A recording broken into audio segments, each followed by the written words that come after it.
Hello and welcome to the show. Today I'm going to be talking about Gran Turismo Sport and share my opinions and be as fair and honest as I can really about this game. I know there will be those who are going to immediately assume I dislike it just because it's Gran Turismo and not Forza, and those people are probably not even listening to this particular part of the video either. They probably don't care. If the fact of the matter is, I like good racing games. I don't care what name is attached with it, who's made it or what console it's on. If it's a good racing game, I'll spend my time playing it. If it's a bad racing game, I won't spend my time playing it. Simple as that, really. Gran Turismo Sport is an interesting one. I think the easiest way I can explain it overall is it's kind of like a roller coaster in that there are some ups, there are some downs. In general, it kind of trends upwards, sort of a physics-defying roller coaster, if you will. In general, it trends upwards, but there are some quite glaring problems along the way. Let's start by talking about the physics. Of course, the most important aspect of any racing game. Now, I have played GT Sports on both a controller and a wheel. At home, I don't have a wheel for the PS4, but I have played it at various events, Goodwood Festival of Speed, a number of times on a wheel, so I know what it's like to drive the game on a wheel. As far as drivability on a controller goes, it's playable. Playable is probably the best that I could give it. On a wheel, the game's fantastic. The physics engine and the way the cars handle, the way the cars drive is very, very good in Gran Turismo Sport. But as ever, the problem is always going to be how do you map a steering range onto an analog stick? Because, of course, real cars aren't driven with controllers. Well, I say that, there's a different GTR that is. However, I digress. The steering, the range of movements and so on is very much different, and this is something that the simulator racing games that come to console have struggled with a lot in the past. Now, Gran Turismo Sport does a good job on making it playable, but there are still going to be frustrations. There are still going to be frustrations if you are trying to race on a controller. With the slower cars, it's generally not too bad. The faster the vehicles get, the more awkward it becomes. And the big issue is the cars tend to be fairly okay, tend not to have too many problems until you overstep the mark ever so slightly. When you overstep the mark just a little bit too much, maybe you get the back end sliding a bit, maybe you put a wheel on the curb, or maybe there's a wheel on the grass, a little bit on the exit of a corner, and the car starts to go sideways. If you try and catch it, and you try and catch it quite quickly, you will tend to just spin the car off and flick the car into the gravel completely out of control, because the range of movements you get on the controller, you'll end up going from sort of steering the car one way to suddenly basically going from lock to lock so quickly that the game just flicks the car into a wall. Now, other games will tackle this by sort of smoothing out steering inputs when it comes to controller, and Gran Turismo Sport does to an extent for normal driving, but when something's going wrong, there will be times where the car will just fly off the track. It will kind of flick and spin itself off the track, and there's very little you can do. Because trying to do really tiny, precise movements, the tiniest of movements with the analog sticks that would be needed to catch the car, the sort of moves you do with a wheel, absolutely no problem, is so damn difficult to judge that, you often end up spearing the car off the track. As I said, if you don't overstep the mark, it's okay, but trying to regain things, it can very easily go awry. I haven't tried driving the really, really fast car, like the Le Mans cars and that sort of thing. I would imagine they could get quite terrifying with some of the sort of situations that you'll be put in. It kind of works. I mean, hell, I've been sat in various races and watched. You can see people's cars when things go wrong in this manner. It's quite obvious when they've had a controller flick off the track. It's a pain. It is a pain, but if you are careful, you can generally avoid it. And that does bring me on to my next point. I found myself running a lot more assists in Gran Turismo than I would in any other game, even other sim races like Project Cars and iRacing and so on. I found myself running with I think like level 1 ABS, about level 3 traction control. I think that's the default the game ends up wanting to give you. The sheer reason is to try and avoid moments like that. To avoid those infuriating controller angry moments, I've tended to run a few more assists. Also, I'm not a lover of the PS4 controllers triggers. I just don't like the way they work. I don't get the same feeling trying to judge the sort of amount of throttle application, amount of brake application. Now, there's of course a certain element of I'm very much used to Xbox controllers, and that's absolutely fair enough. There are ways around it, which is why I'm, running assists. It's just, yeah, it's a little bit fiddly. In fact, it's a little bit fiddly, very bit fiddly when it comes to driving on a controller. Yeah, it can be done, and it is a lot more playable than some other games that have gone in the past, but you are still going to want a wheel. You are going to be faster with a wheel. It's going to be a hell of a lot more enjoyable with a wheel. And, of course, there are going to be those that are saying, well, it's a simulator game. Of course you are going to be wanting a wheel. And, yeah, that's fair enough, but wheels are a big expense. Certainly these days, with wheels being a pain trying to get them compatible for consoles, they are not cheap. Again, certainly not for good ones. So, yeah, bear that in mind when it comes to this. It will work with a controller, but it probably will frustrate you. It will probably frustrate you from time to time. In fact, that's a lot of what I'm going to talk about with Gran Turismo Sport. Is it does things very well in some aspects and manages to be incredibly frustrating in others. Yeah, I kind of expected that in terms of the handling. When I drove it on a wheel, the way that it drives, the way that it feels, I was always expecting it to be a bit difficult for it to work on a controller. And yeah, sure enough, that is the case. If you do have a wheel, though, yeah, it's a hell of a physics model. Very, very good fun to go driving with. Just taking any car around whatever track, it is very, very enjoyable. Now, one thing that Gran Turismo does do exceedingly well is some of the little details, especially when it comes to the UI. There are various different elements that you can change. One in particular that I absolutely love is the radar. Now, a lot of other games, certainly Codemasters games, like to have the little arrows that will appear behind your car to try and tell you where vehicles are. Forza has since adopted it of late, and I've seen various versions of that to let you know where vehicles are around you. Gran Turismo, though, has got the best system I have seen yet, and I would love to see this implemented in pretty much every single racing game.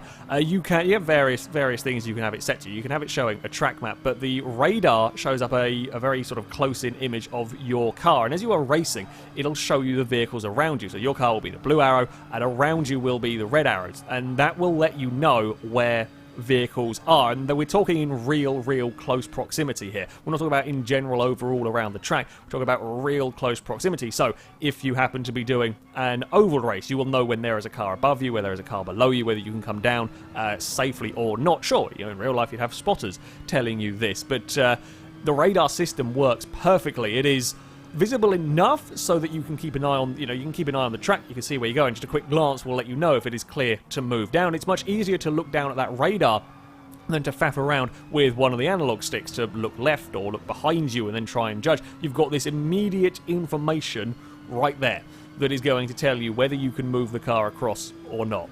And that is fantastic. It's absolutely brilliant. You can also then change the traction control settings on the fly. You can change the brake bias on the fly as well. You do still have, of course, the traditional track map, but I want to see that radar system in more games.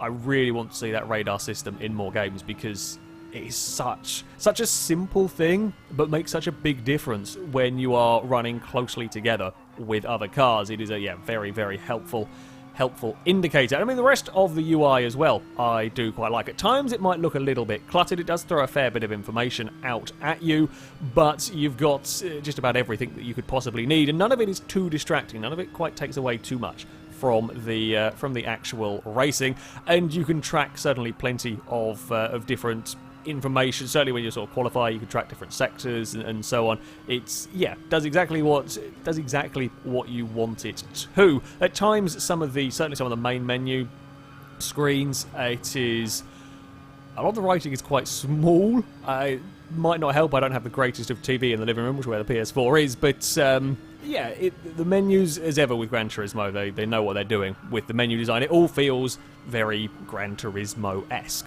So, did a good job with all of that. So the graphics are excellent. While I don't have a PS4 Pro, I don't even have a particularly great TV where my PlayStation is plugged into, it still looks bloody good. There are a couple of circuits, a couple of the rally tracks that I have gone around that didn't look anything special, but on the whole, the tracks look spectacular. The car models are fantastic. iRace from cockpit view and all the interiors have been very good indeed.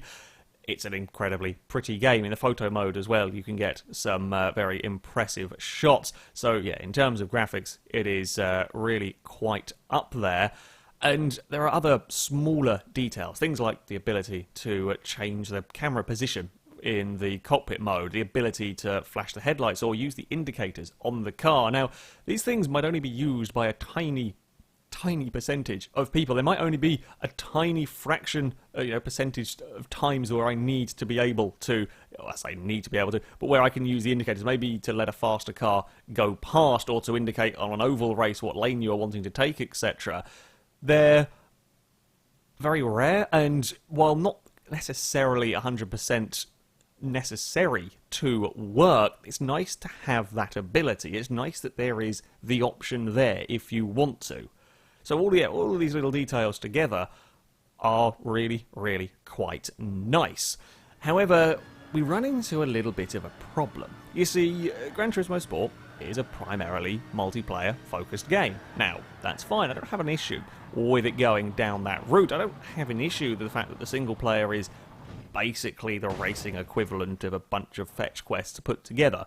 There's kind of driving missions that have you doing beat a certain time through a sector, get to a certain speed through a speed trap, or a couple of lap race against some AI cars. It's okay, and I'm sure some of them further down the list might get more exciting. I've got bored of them. I'm just about halfway through the second group of them, and I've completely lost any interest. I'll eventually get round to going through them, just to get a free car every time you complete one of the segments. But they're just not inspiring. It's not necessarily supposed to be, but it's... yeah, the main draw is the multiplayer, but what there is in single player is a bit dull. The driving experience, or track experiences, are a little better. It's a good way to learn circuits if you aren't familiar with them. You have to beat certain times. The laps are broken down in segments, beat certain times through them, and then you put it all together, beat a certain time around a lap, and that is good for learning the circuits, and you get a free car at the end of it, so quite a good way to build up a collection of vehicles very, very quickly. There is also an arcade mode where you can set up races against the AIs. While the AIs are better than Gran Turismo 6, that's not that much difficult, and even on the higher difficulties, they are so damn slow that even me, who's not exactly excellent at this game, will go flying past them. Gran Turismo likes to have its difficulty by sticking you in a rolling start miles back from the leaders and have you try and, make up time to catch the cars rather than actually racing wheel to wheel, because I've breezed past the AI cars with no issues. I can't really tell how well they react to a player car because you overtake them so damn easily. The couple of times where I have tried it, they will sometimes respect where you are, other times you're on the outside, they'll just push you straight off the track. So yeah, they're better than Gran Turismo 6 that really were just on train tracks. However, they'll still sometimes push you off the track, but in general you'll go past them so damn quick it doesn't matter. So yeah, there is some single player to do. When it comes to the multiplayer races, I've never seen a game that wants to focus on multiplayer so much and then forces you to drive around circuits on your own so much. Now, one of the races that will be going on in the background while I am talking about this is a 7-minute race. To get in to that race, to complete that 7-minute race, took me half an hour because of the way the multiplayer is structured. Now, if you're familiar with iRacing, you know how that game works. It's a very similar system that we have in Gran Turismo. You don't go to the multiplayer and select a lobby, go and search for one and join you a game. Races have a specific start time. Now, this is okay for when it comes to making sure you have enough players and you can sort players based on skill, etc. I get the idea behind it, but what it'll mean is if there is a certain race that you want to do, you are going to be waiting around quite a lot.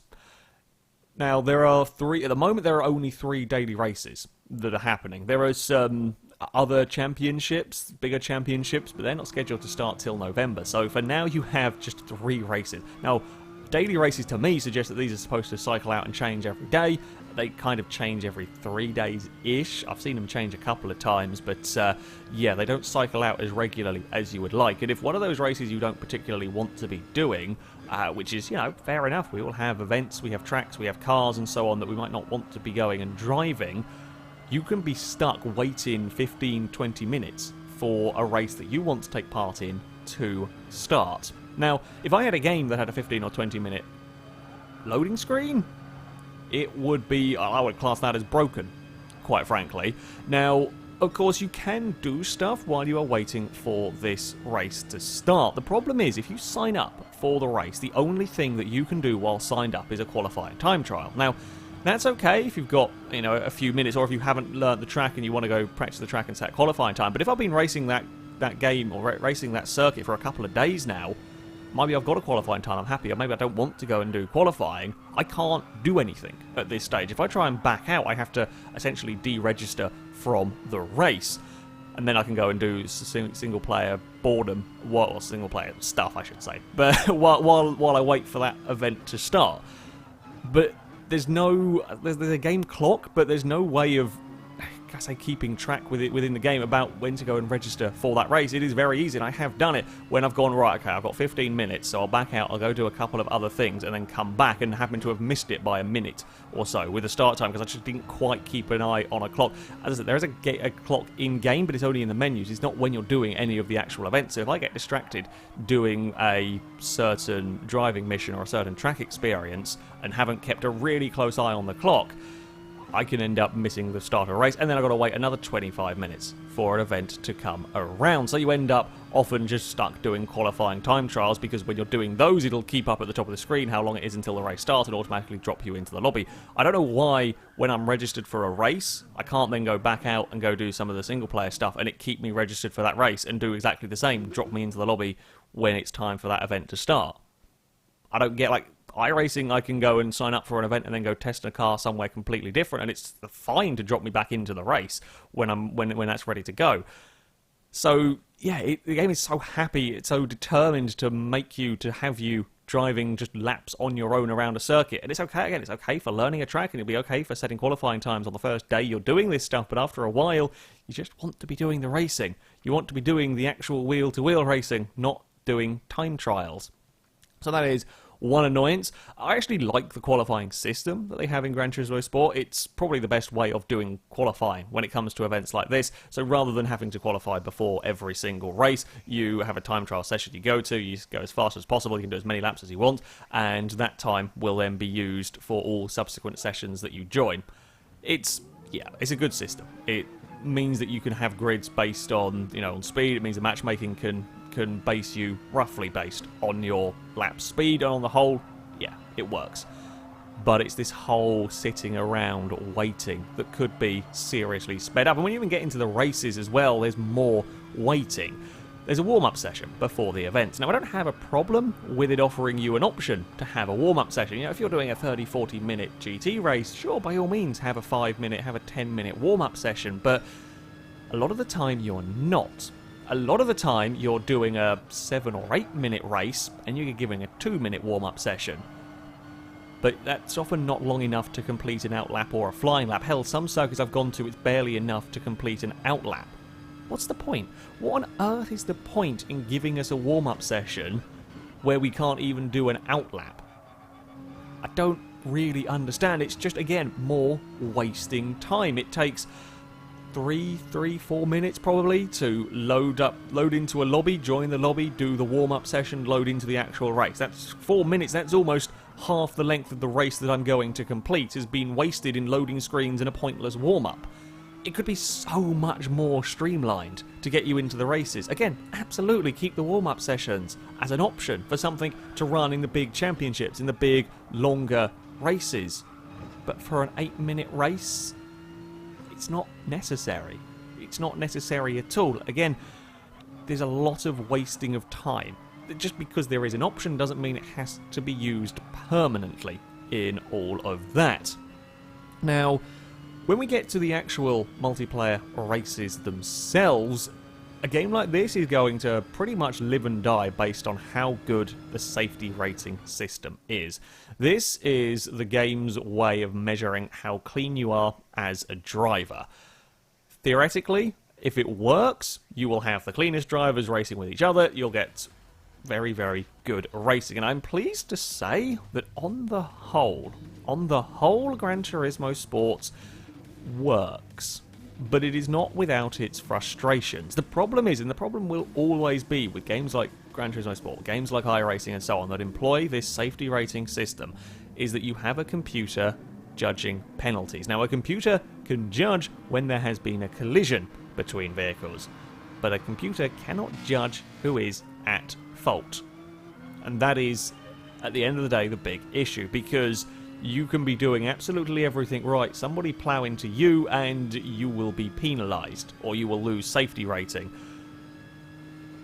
And that is incredibly unfair. It's incredibly infuriating when you are trying to drive as clean as possible, and cars will ping off of you, and you will go down safety ratings. Hell, I've had times when I've received penalties, like time penalties, not just safety rating penalties, actual time penalties in the race, because a car has crashed into me. I use this example, it has only happened to me once, but it still pisses me off now. Battling for second place, the car in second is on my outside, runs a little bit too wide out of a corner, smacks off a wall, bounces down the track into me, pings off the side of my car, back up into the wall. I cross the finish line thinking I've got second place, turns out I have a 10-second penalty, end up 6th. Now, there's nothing I can do in that scenario. I'm fighting for a second. I'm going to be trying to make a move.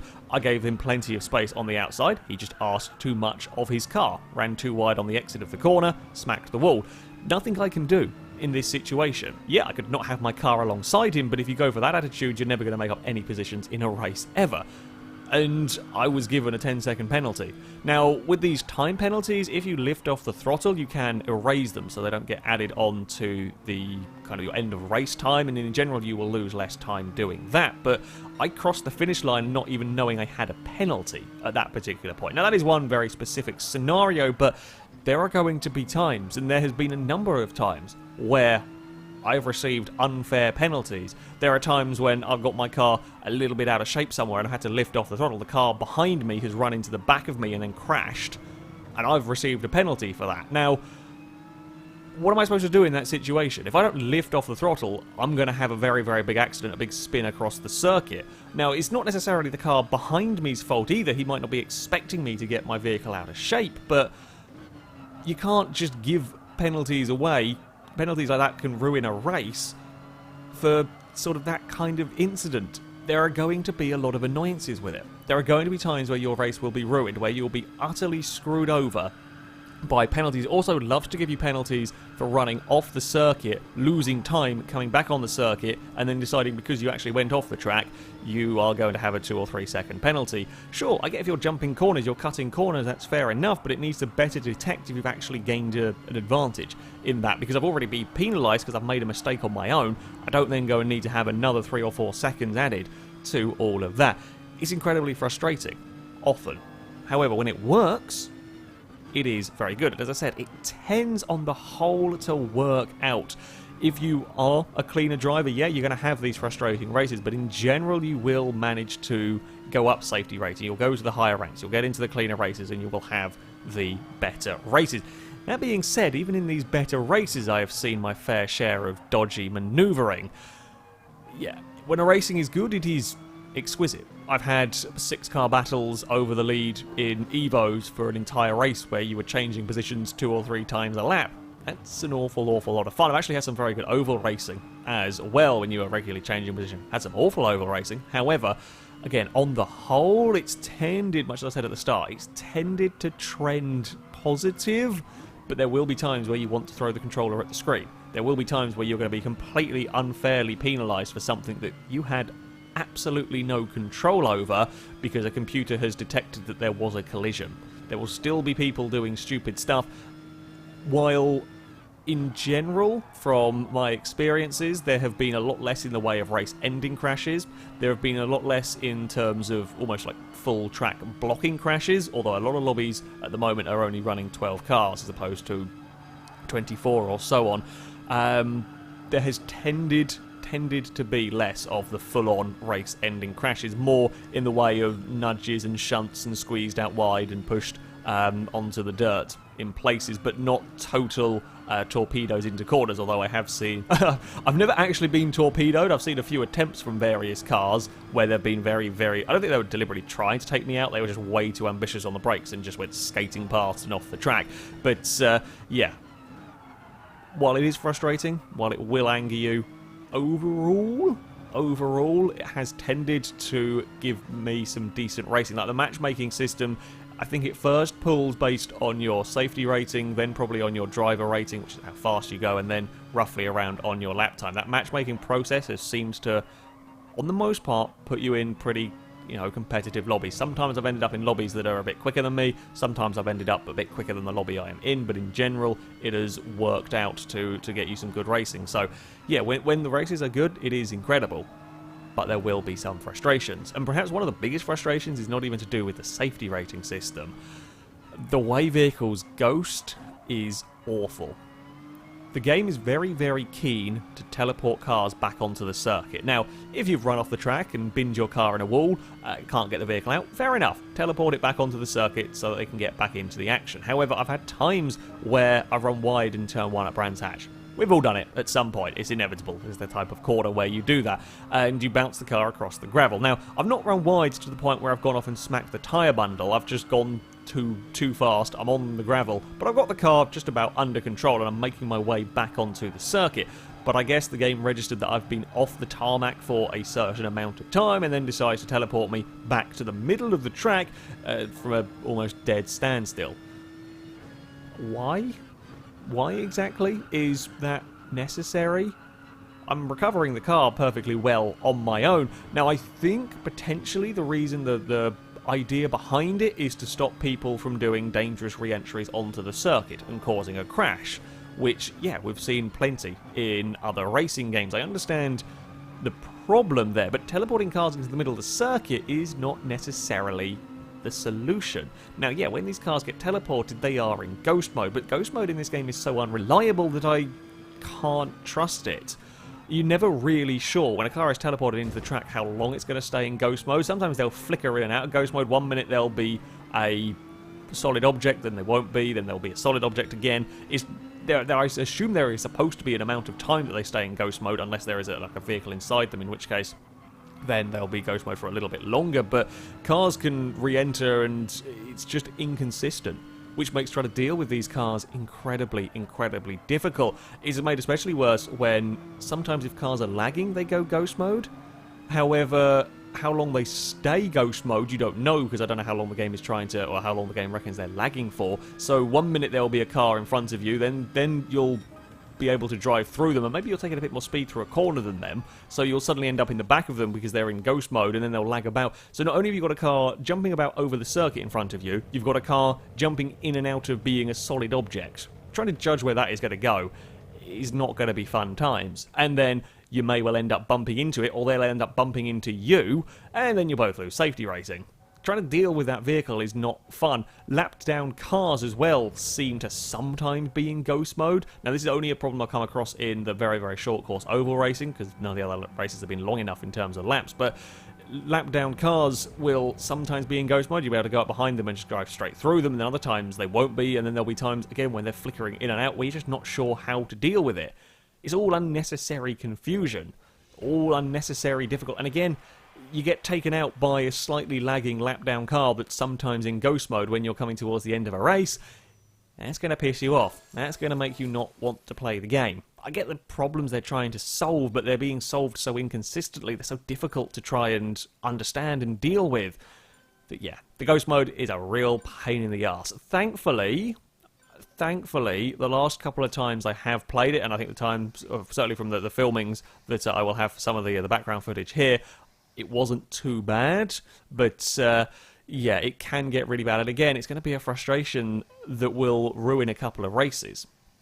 And this is where perhaps my biggest issue with the game lies, is that you can be waiting half an hour to get into a 5-minute race in which it'll be terrible. You'll be punted off, you'll lose safety rating, a ghost car will do weird things, you'll have an awful time, and you'll have wasted 35 minutes of your time. And that's a real pain in the arse. It's something that makes me not want to go and play the game. Now, for every one of those experiences, you will probably have 2 or 3 good races. Well, possibly. It purely comes down to the quality of the drivers that you are going against, and that's the real difficulty. Hell, trying to do any sort of review, if you like, on this game is so difficult because 2 people could do identical, spend an identical amount of time, but have entirely different experiences based purely on who the matchmaking puts them up against and how those people happen to be driving at that moment in time. Because, as I said, there have been some times when that 20-minute wait for a race I didn't care about. I absolutely didn't care because the race was incredible. And then there have been other times when I want to throw the controller at the TV.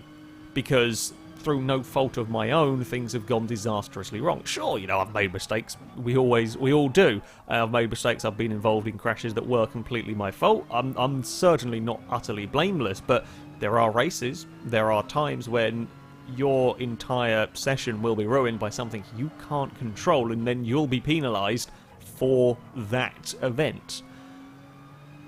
So, yeah, if you can overlook the frustrations and the often hanging around for races, for the chance to get into some truly incredible races, then Gran Turismo Sport is a good game. It's an interesting one.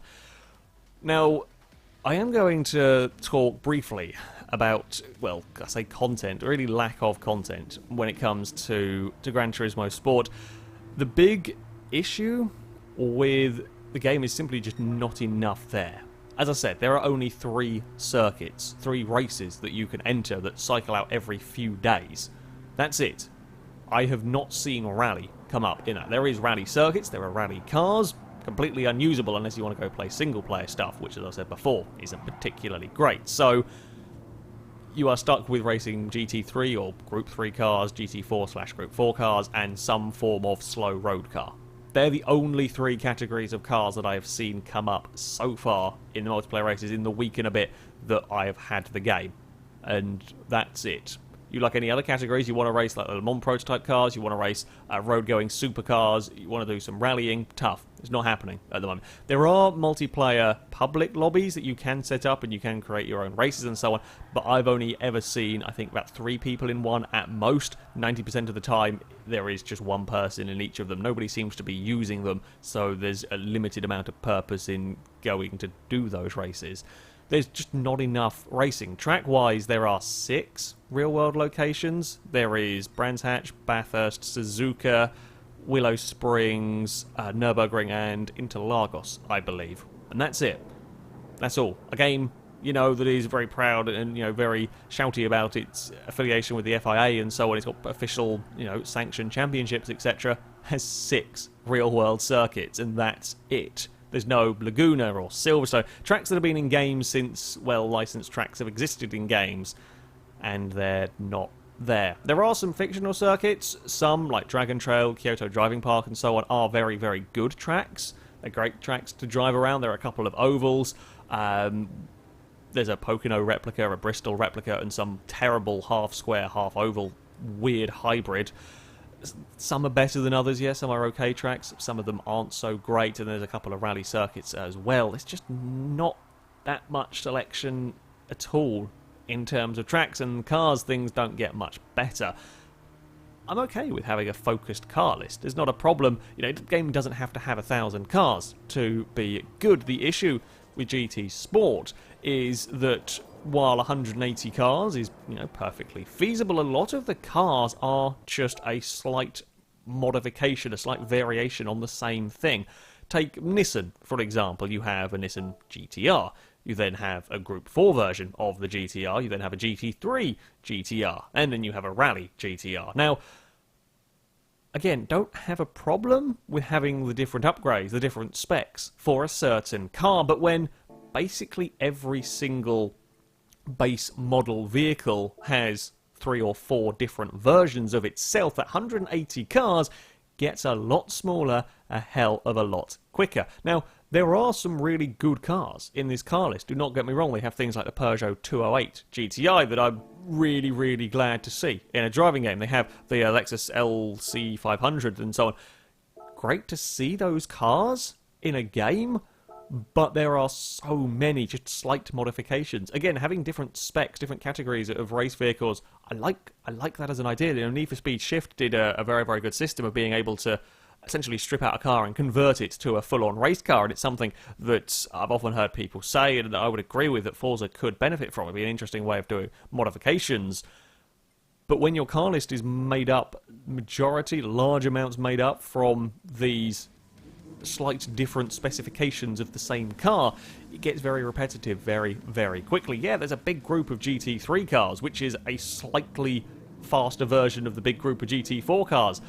You know, it's good to have a big group of them, but there's just not enough variety in terms of even types of motorsport, in terms of the sort of vehicles that you might want to race. And again, when it comes to the higher tier cars, they're just not even being used yet when it comes to the multiplayer. There's also a whole bunch of Vision GT cars. Now, they're interesting enough vehicles. These are fictional concept cars, but again, there's a lot of them.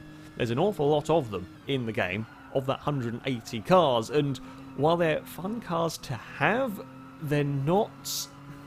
In some ways, they don't interest me in the same way. They have, for example, an Alpine. They have an Alpine Vision GT car. Now, it's an interesting, crazy-looking thing, but I don't really care about it because it doesn't exist. It probably, even if they have made an actual real-life prototype, it probably doesn't drive, and if the tiniest off chance it actually works, it's going to be used for a couple of shows, and that's it. I would much rather have the A110 or the new sports car that they're building. They're cars that are going to exist, you are going to see in the real world. They're cars that I would want to drive in a game, and while the Vision GT car is cool and everything, I'm not that invested in it because it's not real. It never will be. It never will have any purpose outside of being an interesting showpiece for the company. Now, apparently, there are more tracks and more cars on the way in terms of free DLC, but they're not here at the moment. Can't comment on the things that aren't here, and who knows how long it will be down the line, and you're paying your money for the game as it stands now. In terms of content, it's severely, severely lacking. What is there is good to race with. Don't get me wrong, it's very good to race with, but it's severely lacking. At the end of the day, I think the best comparison I can do with GT Sport is not between it and any normal racing game. The truth is, its only real competition is with iRacing, because they both follow a much similar path, and as a competitor to iRacing, it's about the best sense I can make out of GT Sport. Because while it doesn't have the variety of motorsports, it might have a slightly bigger car list in terms of numbers, it certainly doesn't have a better variety in terms of actual types of motorsport, types of vehicles, and so on. It's also a hell of a lot cheaper. Because iRacing, you pay monthly subscription, you have to pay for individual tracks, it gets very expensive very quickly. I should know, I've played a fair bit of it. Whereas for Gran Turismo Sport, your 46 quid gets you everything. Yeah, there are more tracks on iRacing, but at 6-7 quid each, it very, very quickly adds up to, you know, if you were going to buy Brands Hatch, Bathurst, and all of those circuits together would probably cost you that 46 quid before you start adding in cars and so on. So, in terms of an entry level to sim racing, that is where Gran Turismo Sport is excellent. Because it's playable on a controller. It's not ideal, don't get me wrong, it's not ideal at all, but it is perfectly playable on a controller, whereas like iRacing, you're going to need a wheel with. So, yeah, as an entry, as an introduction to, into sim racing, as a tester almost, to get into sim racing, it is very good at that. And someone like me who loves motorsport, who loves racing, can have a lot of fun. We'll have frustrations, but when the racing is good, it will be very, very good indeed. As a game, Gran Turismo Sport does make a bit less sense. If you are somebody who only has a limited amount of time in the evening, perhaps you can only get 3/4 of an hour or a couple of hours at best. Sometimes you might only be able to do a couple of 10-minute races, if that, just with the way that timings and schedulings will work out. It probably won't be the game for you. There will be a lot of frustrations with this, and it's a shame because I want Gran Turismo Sport to do well. I want Gran Turismo Sport to be a success, because the multiplayer to this would make a brilliant mode to a complete game. The multiplayer to this is excellent, but there is just so much waiting.